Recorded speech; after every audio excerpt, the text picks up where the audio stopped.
You know, a lot of people see those family crests in the websites or internet. Well, this is one of the books that has those crests, that contains those images. I have the other books, probably showed in other videos. This is the crest of Great Britain and Ireland, Dominion of Canada, India, and Australasia. Australasia, derived from best authorities and family records. All right, this is an official, the Fairbairns crest, family crest. All right, collection. This is one of them right here. All right, the Archer. Now, if you go to the book, you can see what family it is. Number 5, it'll tell you in the book. You can go check it out. All right. These ain't slaves. These are family crest, you know.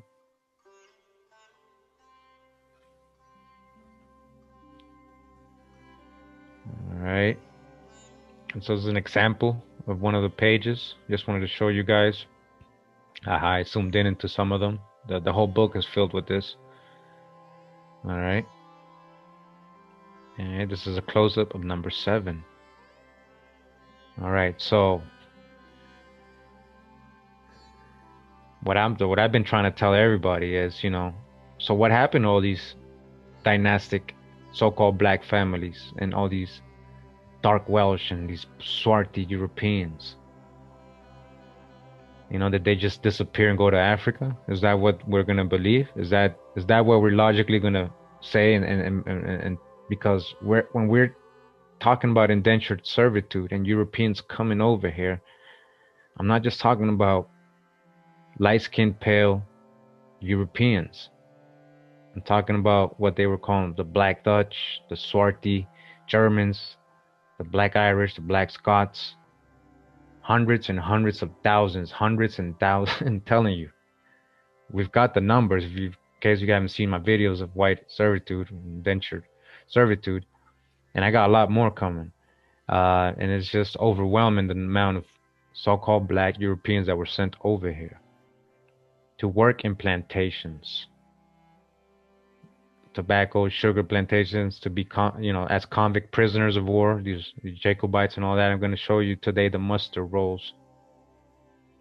All right, we're gonna show you what they look like, what they're described as. All right.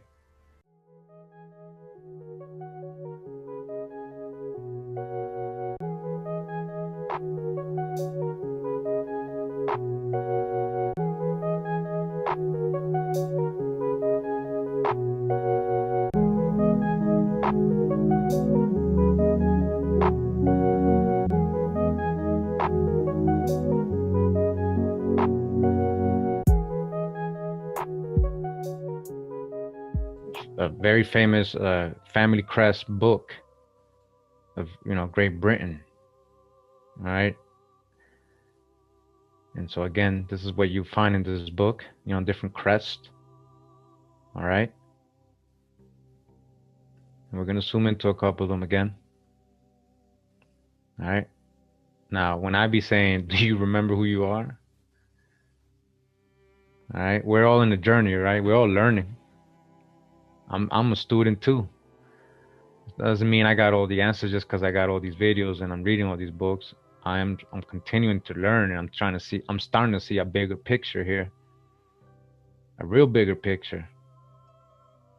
All right. And I hope that everybody understands what I'm saying and showing. This is another crest right here. Yes, these crests are associated to surnames. So again, but I just wanted to go straight to the source, because a lot of people, would say, well, how do we know that's real? And we got this from the archives. They scanned that book. The seals are open. Was this the Triune? Number 14. This means something though. All right. Again, this is what it looks like. Again, this is the Royal Book of Crests of Great Britain and Ireland, Dominion of Canada, India, and Australasia, derived from the best authorities and family records by James Fairbairn. All right, 1883. 1883. Now, this book is a description of the Western Islands of Scotland, containing a full account of their situation. Let me see. Extent, soils, product, Harper's Bay. All right, and it keeps going. So this is from Martin, I believe his name is. Yeah, and from 1716. All right, this book is from 1716. You can find it on archive.org. It says the inhabitants of this isle are generally well proportioned, and their complexion is for most part black. And this is a crest, right? This is an example. I threw this in there. This is the coat of arms of Ivy William, 1485. The Ivy family. In the same book, a description of the Western Islands of Scotland. And we're talking about the Isle of Arran, or the island of Arran. It says the inhabitants of this isle are well proportioned, generally brown, and some of black complexion. They enjoy a good state of health and have a genius for all callings or employ. All right, brown or black complexion. In the Isle of Gigay, says the inhabitants are all Protestants. All right, Protestants. Remember that, Protestant. I've been tell you guys when I say Protestants, because a lot of the times I'll be like, oh, we had a shipload of Protestants come from Ireland or whatever. And we just, a bunch of white people, right? That's what we're all assuming. And that's what I'm trying to help break that spell. The inhabitants are all Protestants and speak the Irish tongue generally, there being but a few that speak English. They are grave and reserved in their conversation. They are accustomed not to bury on Friday. They are fair or brown in complexion and use the same diet that is made use of the adjacent continent Isos. All right. It says about a league further of the south. All right, so this is about the island of Judah. It almost sounds like the island of Judah. Just replace the R with a D. Judah says the natives here are very well proportioned, being generally black of complexion and free from bodily imperfections. They speak the Irish language and wear the plaid bonnet as other islanders. All right, the plaid. All right, they made that up. You know, that's that plaid clothing. It says the cattle bred here are cows, the horses, sheep, and all those sides. The inhabitants are generally well proportioned and of a black complexion. They speak only the Irish tongue. Black complexion, right? In Judah, the island of Jura. It says origin of the Anglo-Saxon race, a study of the settlement of England and the tribal origin of the Old English people, by the late Thomas William Shore, author of a history of Hampshire, etc., honorary secretary, London and Middlesex Archaeological Society, honorary organizing secretary of the Hampshire Field Club and Archaeological Society, edited by his sons T.W. Shore and L.E. Shore. All right, this is from 1906. So it says here, chapter 7 in the same book, Our Darker Forefathers. Continuing that book, very scholarly book, it says the consideration of the evidence that people of brunette complexions were among the Anglo-Saxon settlers in England leads on to that of people of a still darker hue, the dark black or brown black settlers. Probably there must have been some of these among the Anglo-Saxons, for we meet with the personal names Blackman, Blakeman, Blackaman, Blackasunu, Blacka, and Blatchiman or Blachman in various documents of the period. All right, Blacka was an ealdorman of Lindsey who was converted by Paulinius. Blackman was the son of Eldric, a descendant of Ida, ancestor of Elhred, king of Bernicia, and so on. The same kind of evidence is met with among the oldest place names. Blackenberg is mentioned in Anglo-Saxon charter. There's another old word used by the Anglo-Saxons to denote black or brown black, the word swart. All right, we know that, the swarthy, right, swart. The personal name Swart or Suart may have been derived from this word. They're saying steward, right? The stewards. Swart, which means black. So this word may be derived from that and may have originally denoted people of a dark brown or black complexion. Some names of this kind are mentioned in the Domesday record of Buckinghamshire and Lincolnshire. These may be of Scandinavian origin, for the economy or nickname Swarthy is found in the northern sagas. Halfdan the Black was the name of King of Norway, who died in 863. The so-called black men of the Anglo-Saxon period probably included some of the darker Wendish people, among them immigrants or descendants of people of the same race as the ancestors of the Sorbs of Lausatia.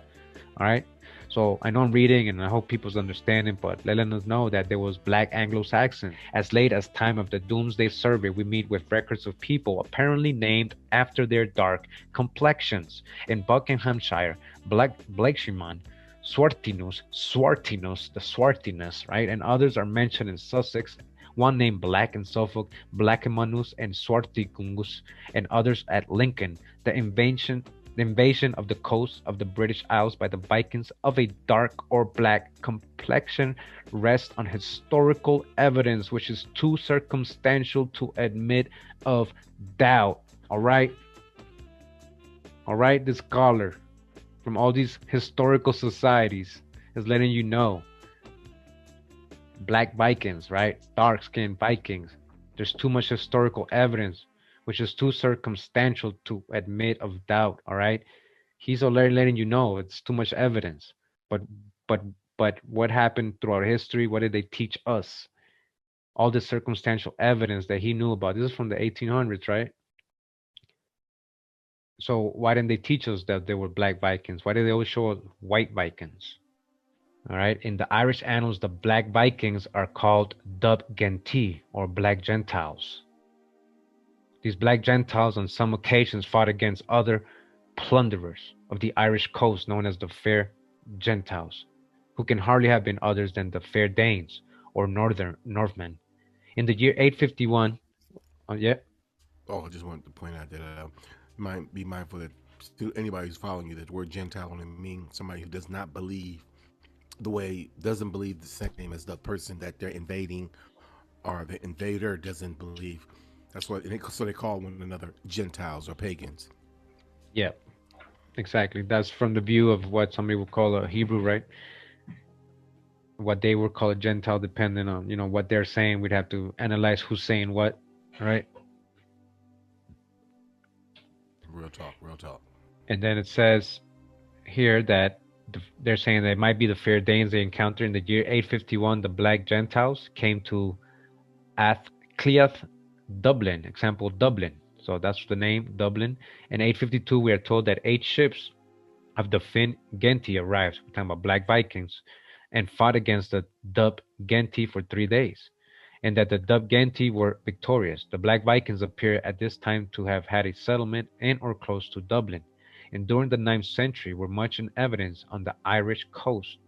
In 877, a great battle was fought at Loch Cuan between them and the fair Gentiles, in which Alban, chief of the black Gentiles, fell. He may well have been a chieftain of the race of the northern Sorbs of the Mecklenburg coast.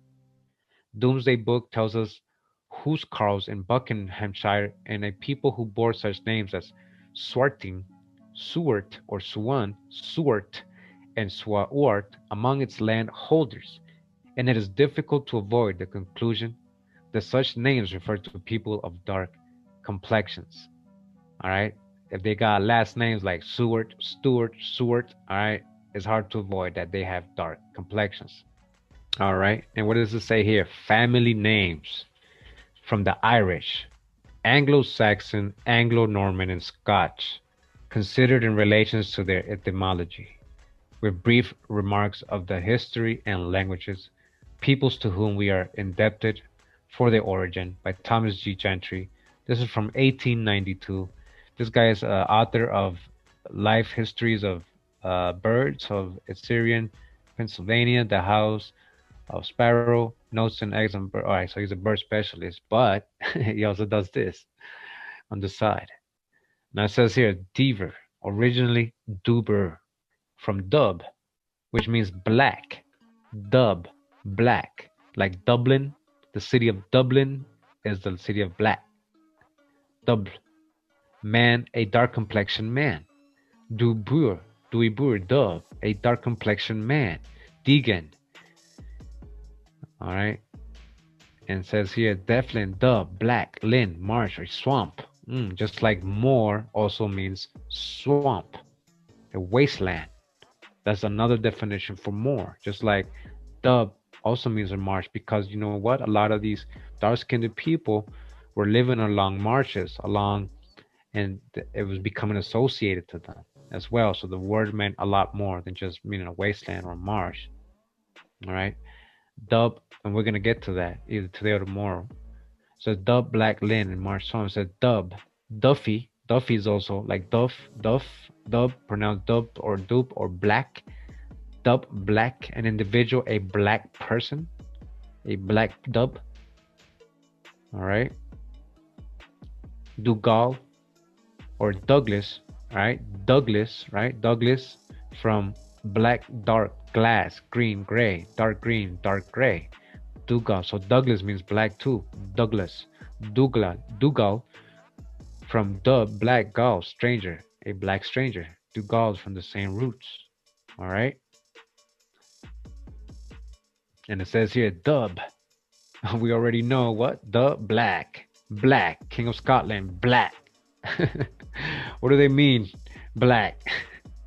Nobody's named Black. His name was Dub Mac Mail Colum, or the Black Mac Mail Colum. Let's not forget the movie that the brother played in called King of Scotland, that was played by Forrest Whitaker. You remember? Yeah, the new King of Scotland, or something like that. Yeah, which was played by Forrest Whitaker. Yeah. In the movie, he's an African king, but he's called the King of Scotland because of his relation with family members from Scotland. Exactly. There you go. Subliminal Hollywood. You already know the Hollywood.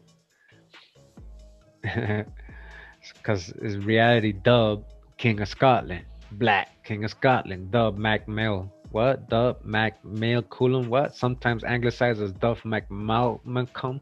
Called then the Vehement, the Niger. On the Black was king of Alba. He was son of Malcolm I and succeeded to the throne when Indulf was killed. Well, we already know Malcolm. What kind of name that is, right? Son of Malcolm. All right, and he was, yeah, a known so-called black Scottish king. All right, this is his genealogy. You see, like he's actually a real person in history, you know. And this picture is not even around anymore. They used to have this in Wikipedia. They took it down, but this was a representation that were, I think, making fun of him or something in this book. And that time they did it, the King of Scotland. But when you Google it and the little box on the Google page, you still see this. But when you click on it, it's gone. So I took a screenshot of the little. It says Dub King of Scotland, Dub MacMilk, sometimes anglicized as Duff MacMallan. The Vehement, the Niger the Black was King of Alpha. All right, Dub. We already know that means black. Dub King of Scotland, Dub Macmillan, modern Gaelic Dub, sometimes anglicized as Dub Macmillan. All right, was King of Alba. He was the son of Malcolm. We got that. The history of legend of Scotland confirmed the existence of purely black people. We see one of them in the person of Kenneth the Niger.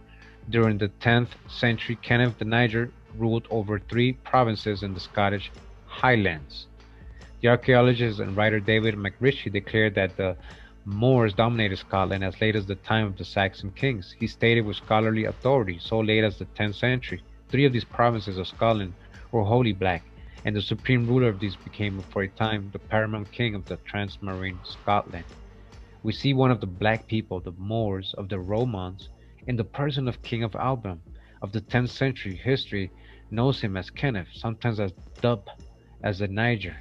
We know as historic fact that a Niger Valdu has lived and reigned over certain black divisions of our islands, and probably white divisions also, and that a race known as the Sons of the Black succeeded him in history.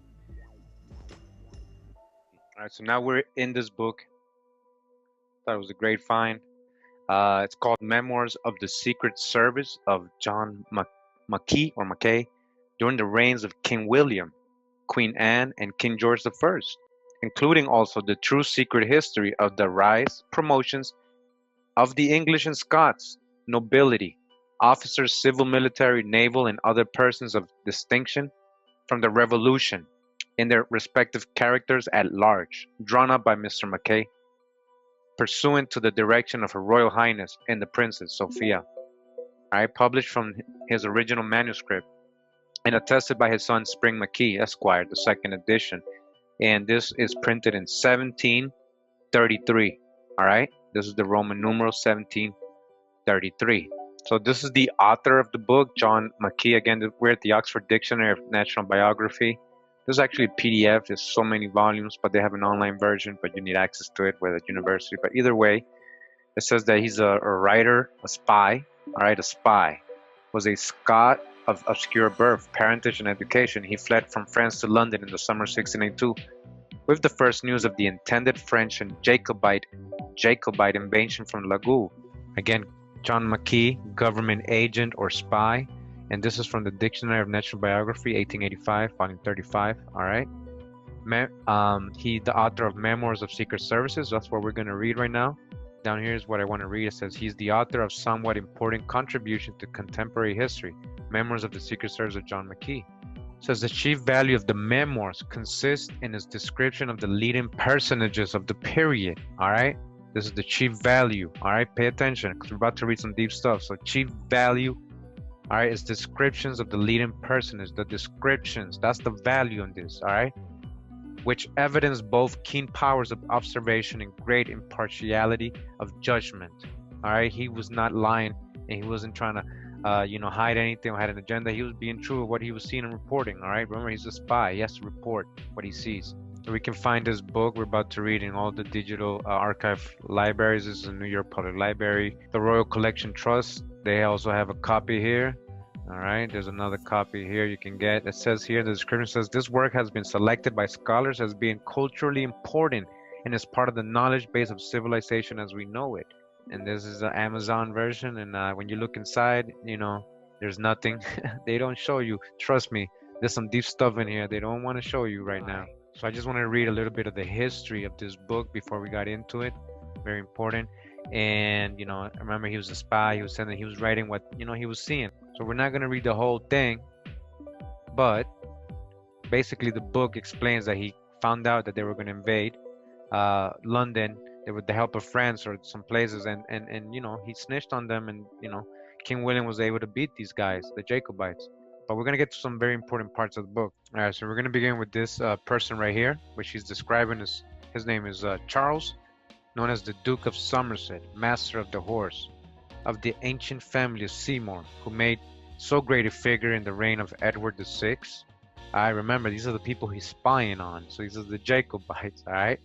We're going to go ahead, all right, and get to this part of the book where it describes what he looks like. It says, he is of middle stature, well-shaped and very black complexion, a lover of music and poetry, of good judgment but reason, of great hesitation in his speech, wants expression. He is about 42 years old. All right, what is he? Very black complexion. All right, the Duke of Somerset, again, very black complexion. All right, remember, this is historically accurate what he's writing. He's a spy and he's writing to King William. Very black complexion. The next person we're going to talk about and he's going to describe is Sidney, Lord Godolphin, Lord High Treasurer, a treasurer of England. We're going to go, all right, so it talks about him. It says he has an admirable clear understanding of slow speech with an awful serious deportment, thus more than he promises, an enemy to flattery, show and violence of very hard access, but that being equally deemed to all degrees of people, makes it supportable, of a low stature, thin, with a very black and stern countenance, near 60 years old. All right, he's very what? Very black. All right, the next person here is Daniel, Earl of Nottingham, Secretary of State. It says that he has also the exterior air of business and application enough to make him very capable, and his habit and manners very formal. A tall, thin, very black man. He's a very black man, like a Spaniard or a Jew, about 50 years old, like a Spaniard more, or like a Jew, like a Moor. He was a very black man, a very black expression, right? To these books by Lee Cummins. A lot of you've seen his books, you know, The Negro Question, and there's like about 6, 7, 8 parts.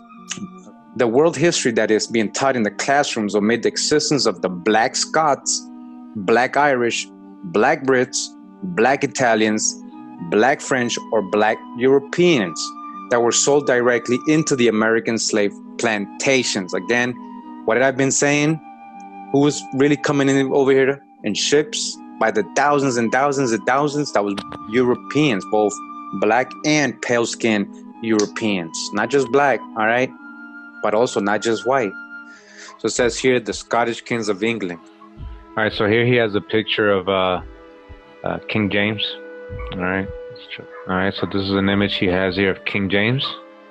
All right, so he got a little curly hair and stuff. So they're showing here. So James, by the grace of God, King of England. All right. He says, I know that this image of a black King James can be a little confusing because of your Western education, but this is the truth that is known by the rich and the elite in the world. That was the reason I paraded all of the English historians and professors before I got into the bowels of this book. I had to get your mind ready to receive the truth. King James came from a long line of black Scottish Stuart kings, the Stuarts. 343 years of rulership in Scotland. The Stuarts not only ruled in Scotland, they ruled France, Spain, and Ireland, and England, Britain, and Wales. King James was able to rule all of these lands because of all these people were of Iberian black descent. All right, so were all they from Iberian, or did some of them come from Atlantis? or America. All right, they were the same people. If you look at the ball in his hand, it represents world rulership, and there was only one other group of world leaders who used this type of symbolism, and they were the Byzantine Roman emperors. Remember, they told the English that they were Roman citizens. This is the proof. All right, so he's saying these Britons have something to do with the Edomians or Edomites. So this is one of the signs of scholarship when you're able to read the symbolism of images. In my research, I found out that the ancient Scottish was a tribe from northeastern Ireland, which means the Scots are really Irish. So if I have seen an ancient Scot, I have seen an ancient Irishman. And if I have seen an ancient Irishman, then I have seen an ancient Briton. All right, it says here, chapter 3, Oliver Cromwell. It says, history records that after the execution of Charles I of Scotland and England, that Oliver Cromwell invaded Scotland, killed 4,000 men and took 10,000 captive. For some inexplicable reason, it took Cromwell 1 year to end the war in Scotland. What I do know, and I am certain of, is that he deported the Scots to American colonies. These black Europeans were sent to Barbados, Boston, Charlestown, Cambridge, Concord, Hingham, Ipswich, Virginia, Newark, and the southern plantations. All right, we got this again, the primary sources of this real history on my previous videos of white servitude and black masters. Check it out, it's 4 parts so far. These are the facts. Ladies and gentlemen, these Scottish blacks are among us in the Americas, and we are ignorant of their existence as well as they are. Listen to what he's saying. It has been reported that in the African American community, so-called African American, right, a lot of blacks have Scottish and Irish last names. It's very interesting book because it correlates with what we've been learning. All right, and again, we're not here to like basically try to debate. We're not trying to debate what we already know to be true. We're not trying to debate people who want to be stuck in a story, right? Like in a storyline, would never show any sources, never, or if their personal history is that, you know, that's their personal history. That doesn't mean everybody else's history is that, you know. So, you know, come with respect. We're not here to play games and be sarcastic or anything. We're here to build and learn. And, you know, if you want to present some sources, you know, you're free to do your own video so we can look at the information and verify it ourselves with the sources that you present, you know, so we could see if it's, you know, legit or what it is, if it's just, you know, fairy tales or what, you know. But yeah, well, we just, you know, always got to talk sources. Now, I got this book right here. All right, it's called The Jacobite Gleanings from State Manuscripts, Short Sketches of Jacobite, The Transportations in 1745 by J. Macbeth Forbes. All right, I actually have the passenger list, the ship list from 1745 of the Jacobites.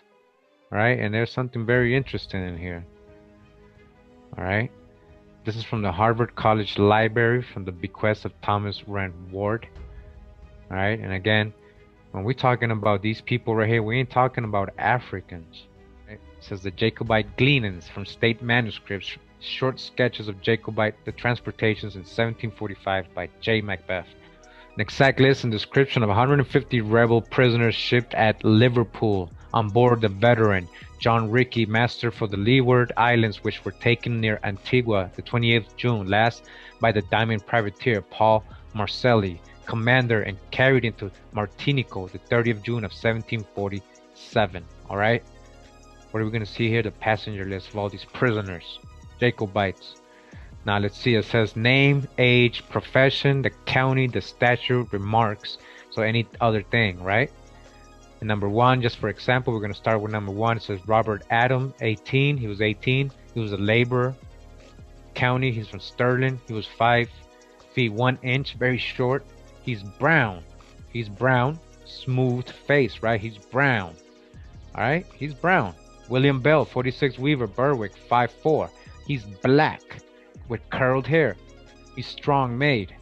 All right. Douglas Dougal or Dougal, we already know about Dougal. Dougal Campbell, servant, Lochaber, 5'4". He's also brown complexion, well made and ruddy. Brown complexion. Alex Catana, 17. All right, young. These are young. Miller, Bandenoch, All right, he's from Bandana. He's 5'5". He's black, ruddy. Black, ruddy. All right. A lot of you is probably still saying, well, that probably means white. Well, we'll see. All right, we'll see. Dougal Campbell. Dougal. Douglas. Dougal. Swarthy, right? He's a servant. Argyle. He's 5'5", 1/4. He's brown also. And also ruddy, healthy, well made and ruddy, it says it, I guess. Alex Campbell. All right, we already know about the Campbells. We just read that, right? 18. He's a laborer.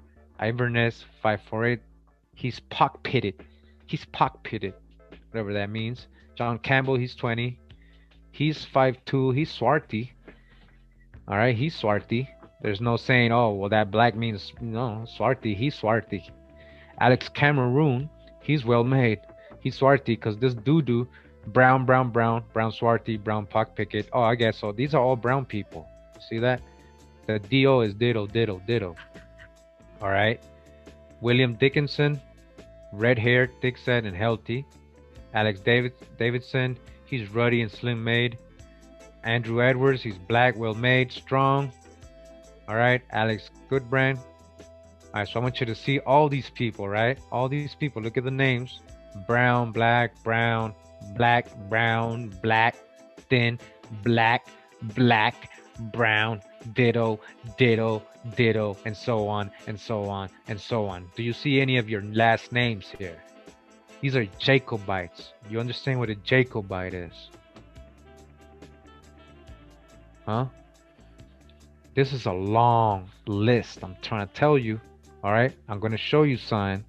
Donald McGillis, McDonald, McDougal. All right? Muck. We already know what all that means. McDonald, McKee, Daniel McKee. McKee's a Daniel McKee. Remember that for a future video. All right? Daniel McKee. The McKees. Who's McKees? What does that have to do with a first person to own property and apartments and like project style kind of buildings? Is the McKee. He was a McKee. All right. Now look at this. It says black, short neck, red hair, black, light hair, well made, fair. So he's fair, right? Brown, thick, black, swarthy, slender. Black, swarthy, slender. So that doesn't mean white, because he can't be white swarthy, right? Black swarthy, brown straight, sandy hair, brown, ditto. Just a quick reminder, we're here in the American Dictionary of the English language. All right. This is actually Webster's 1828 dictionary. All right, I got the official PDF. We're gonna go all the way to the word swarthy. All right, and right here it says swart. Right? Almost sounds like steward. Steward. Is that what they get the steward? Did it mean black or dark? What is swart? It says being of dark hue, moderately black, tawny, swarth. All right. Down here it says swart, to make tawny or brown. Swart, an apparition. Swartly. All right, duskly with a tawny hue. Says swartness, tawniness, a dusky or dark complexion. All right? Dark complexion, swarthy, being of a dark hue or dusky complexion. Tawny, in warm climates, the complexion of men is universally what? Swarthy or what? Black in warm climates. Is there only warm climates in Africa? No, we have warm climates all over the world, right? The Moors, Spaniards, and Italians are more swarthy than the French, Germans, and English. This says their swarthy hosts would darken all our plains. Swarthy. All right, black, as the swarthy African, it says, right? As the swarthy African. So the African is swarthy, right? Swarthy is a tawny color. Swartish, somewhat dark or tawny. Swarthy, tawny. All right? So you get the picture, right? Swarthy. So an African is swarthy, right? Black, straight, ditto, swarthy, lusty. See all these last names, right? These are the names. Black, pale-faced. There you go. Pale-faced. All right? This is pale-faced. They tell you fair-faced, pale-faced. When they're pale-faced, they're telling you fair, black, brown, fair complexion, pale. All right. So this, when they're saying black, it doesn't mean white or fair or pale, because they're telling you when they're pale, pale complexion again. All right. Fair. Now this could be a light-skinned, dark-skinned person. It could just be a light skin, but they're telling you straight up, pale complexion, fair. Could be straight up a white person, right? Straight up, pale, a real pale person. Brown, dark complexion, well made. Joseph Brown, brown, dark complexion, well made. Daniel Duff, right? What do we learn about Duff and Dub?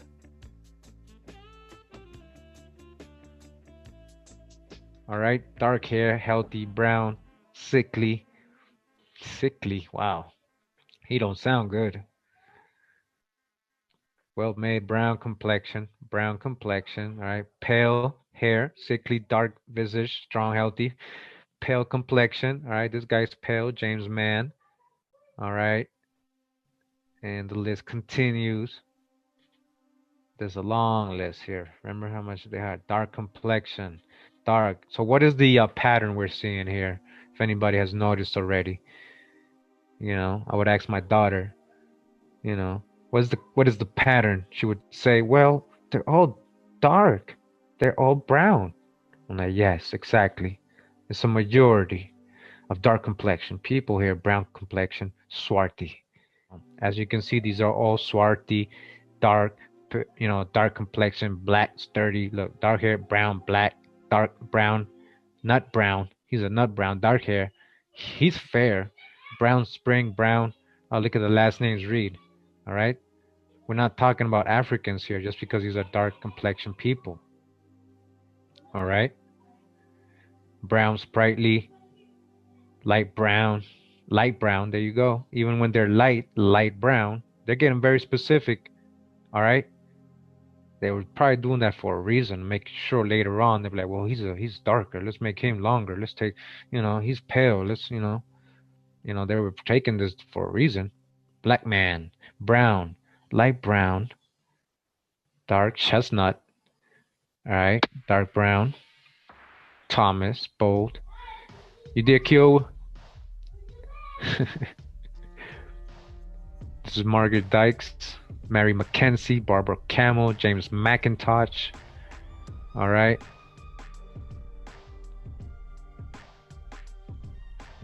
It says this description was taken by Mr. Smith at Lincoln, York, and Lancaster in October 1746. All right.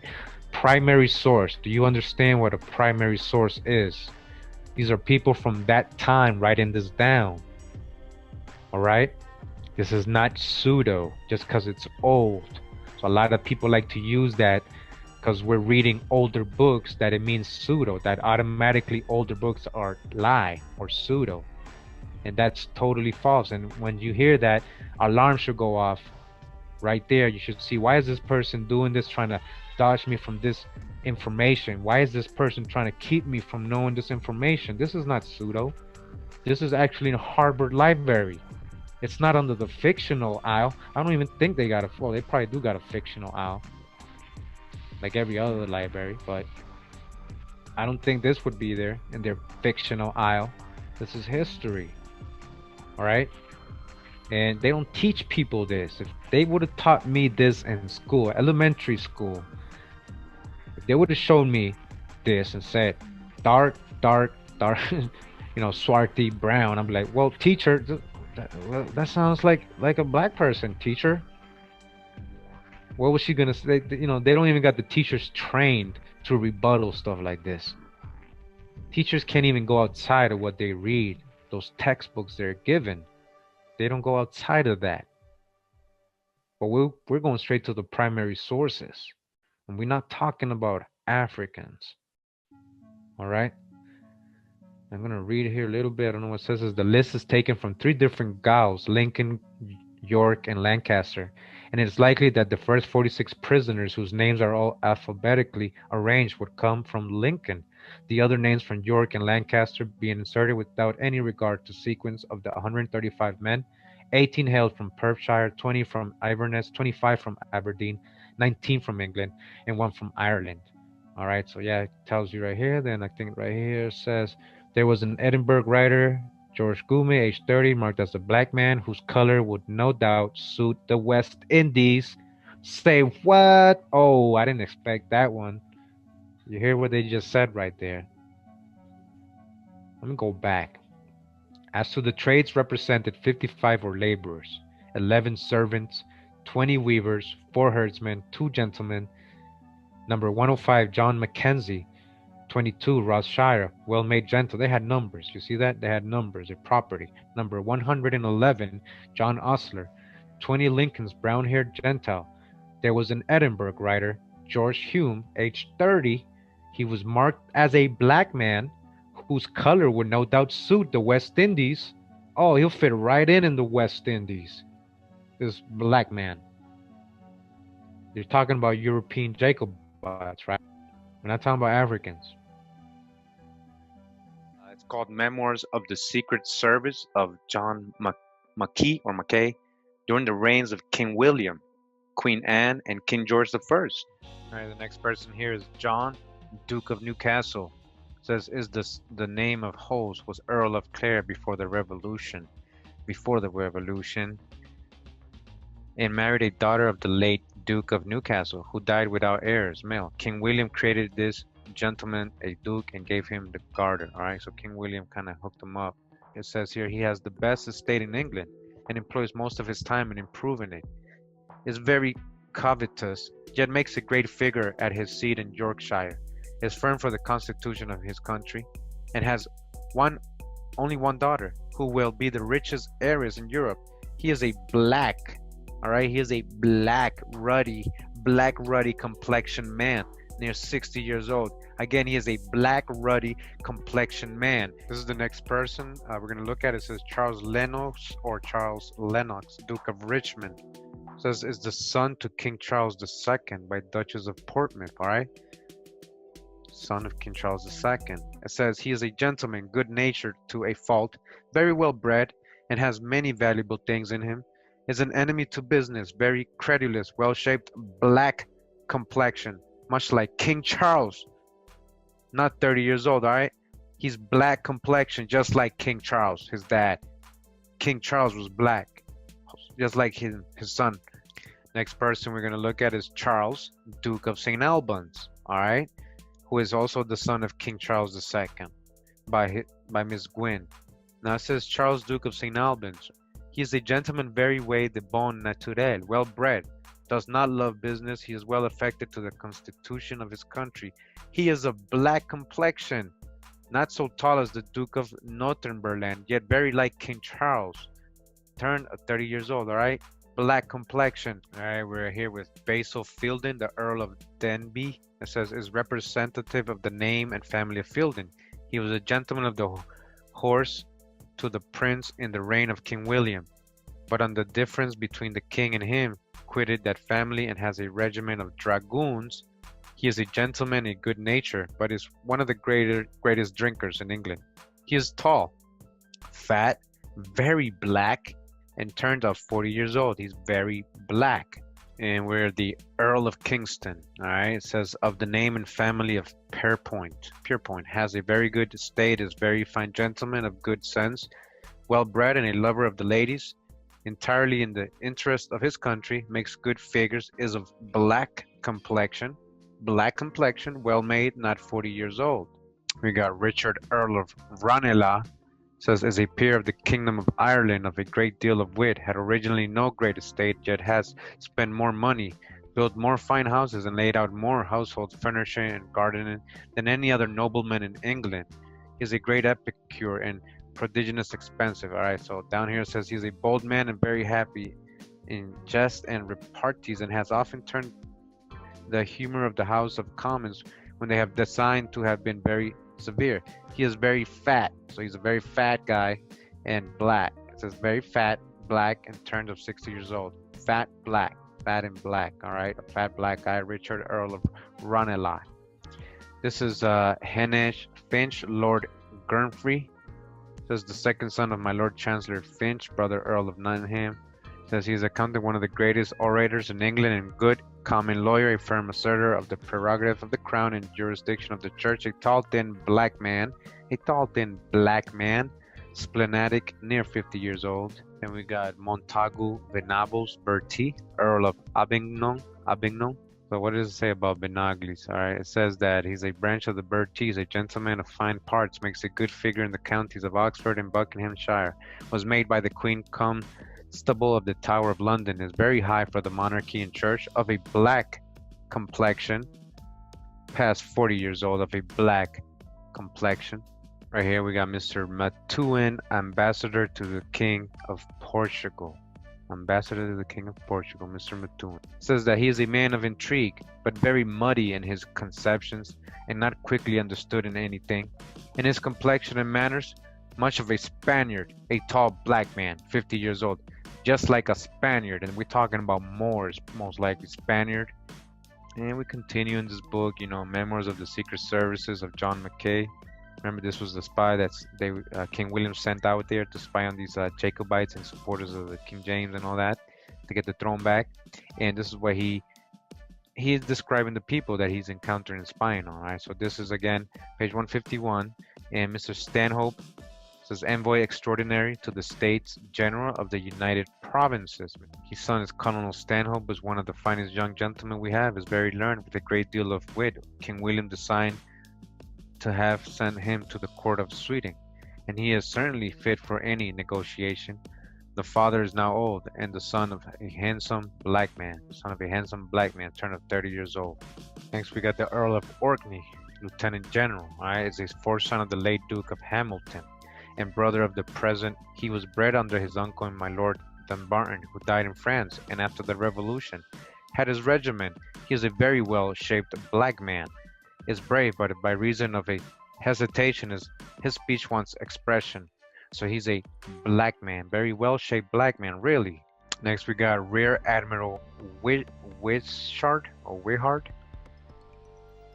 Alright, he was born in Scotland, and it says that he has great luck and prizes and purchased a good estate. He is a black man, towards 50-year-old. He's a black man, the Rear Admiral Wishart. Alright, so we continue. It says Marquis of Annandale, President of the Council, chief of the ancient family of the Johnston, and fell in heartily at the revolution with King William's party, and a few months after entered into the design for restoring King James.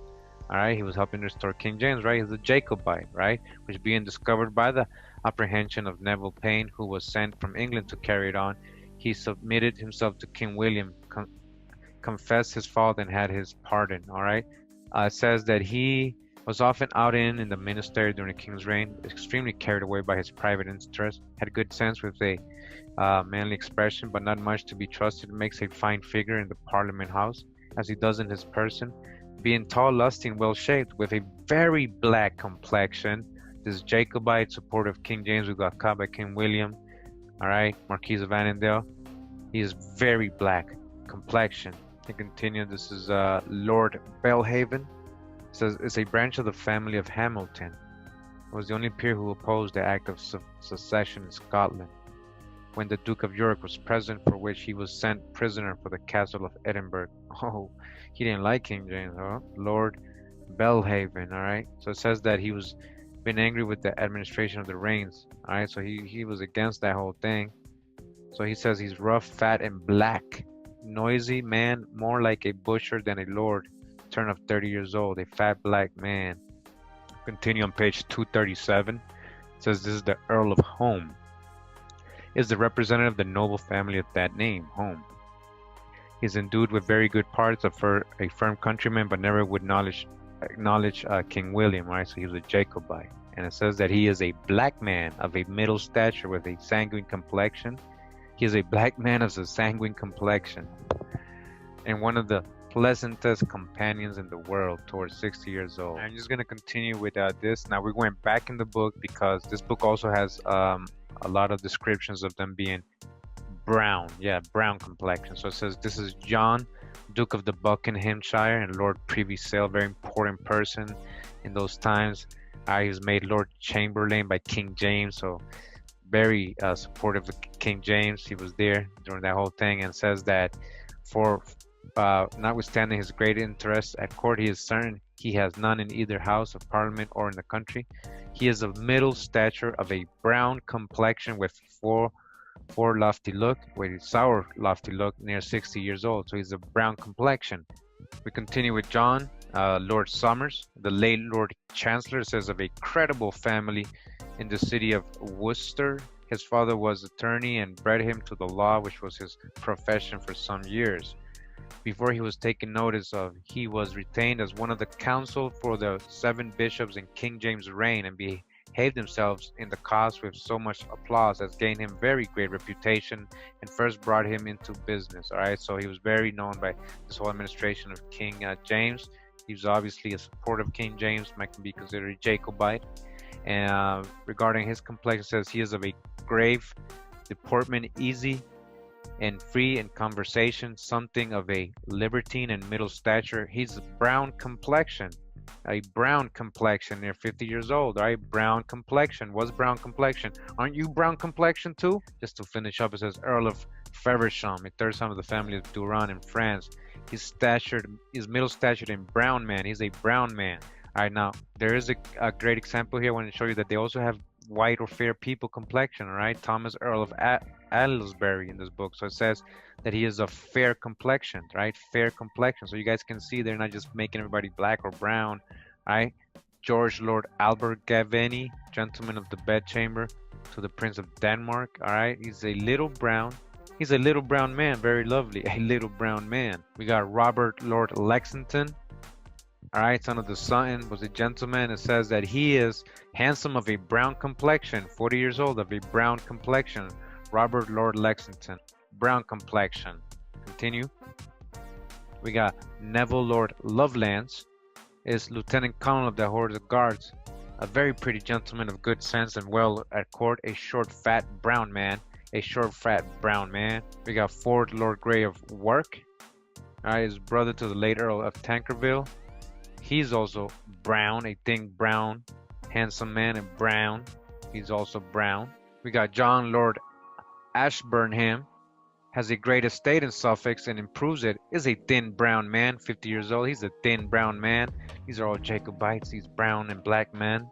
Next we got Sir George Rooke, is of a gentleman's family in Canterbury, of no great estate, but of always well esteemed in that country. He commanded a ship at the Revolution, and it is believed if he had been in England when that happened, he would have been more zealous for his master King James than most of the Protestant captains were. His master King James, all right?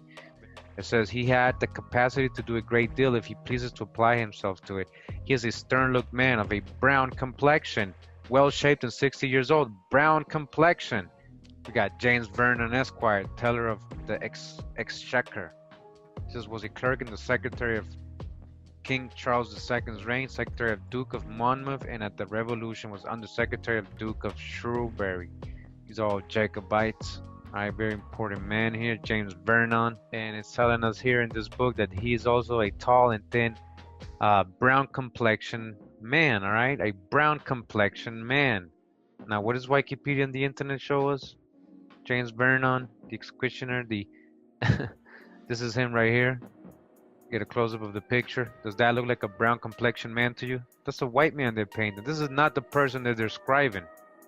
This is not the person, but look at the hair. They all got these wigs and these curly, froey, it's not even straight hair. They're trying to, like, you know, subliminally show somebody who might be ethnic or some way.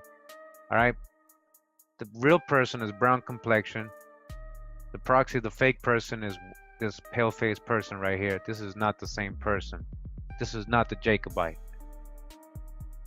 We got Colonel Matthew Aylmer, Vice Admiral of the Fleet. It says he commanded a ship in the reign of King James as well. This book, this person, John McKee, is telling us this person is a brown man. All right, he's a brown man, Colonel Matthew Aylmer. And again, once again, the textbook shows something else. Matthew Aylmer, the first Baron Aylmer, Royal Navy. This is what they're showing us. This is not a brown man. What do you mean by brown and black? So what was their interpretation of brown and black? Because they keep showing us pale-faced people, right? White people, white, Caucasian, white, pale-faced people. He's supposed to be a brown man. This guy's supposed to be a brown man. This guy's supposed to be a brown man. You see the hijack? Marquis of Tweedale. Tweedale, all right. Branch of the ancient and noble family of Hay. This guy is also named by the Queen to be Lord High Chancellor, a short brown man towards 60 years old. A short brown man. The Marquis of Tweedale. Next we got Andrew Fletcher of Salton, is a gentleman of the fair estate in Scotland, attended with the improvement of a good education. He was Knight of the Shire for Lothian in that parliament wherein the Duke of York was commissioner, a Jacobite. It says he has written some excellent tracts but not published in his name, and has a very fine genius, is a Lothian brown complexion man, a brown complexion man. And this is what the internet gives us when we put his name. All right, the textbooks, this is where we're probably getting the textbooks as well.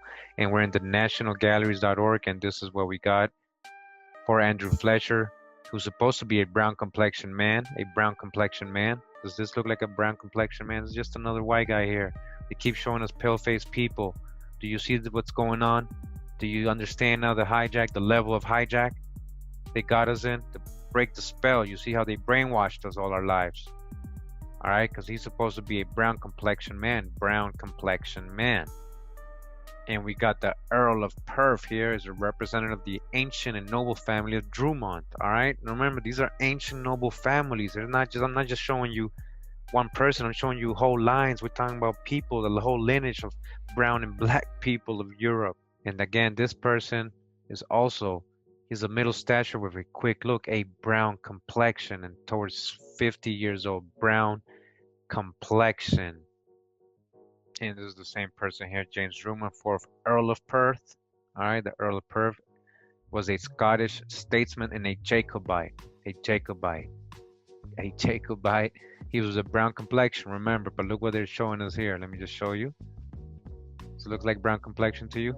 This is another website with the same person. And I just want to show you, look at this right here. Does that look like a brown complexion person to you? This is another white guy they're showing us. Pale face, look at that. Brown complexion, really? A brown complexion. Does this look like brown complexion? He's so white here. Come on, he needs a tan here. And lastly, in this book regarding black or brown complexions, I didn't even look if they had swarthy or any of the other complexions, but you know, I mean, they're in there probably if they are. And this is Earl of Arrow, is a representative of the ancient and noble family of Hay. Again, we already know they're dark if the other guy was the Perth as well. All right, it says he is the present Earl, has lived retired since the Revolution. He is of a brown complexion, middle stature, towards 70 years old. All right, let's go look at what the internet says or the textbook has been showing us all our lives.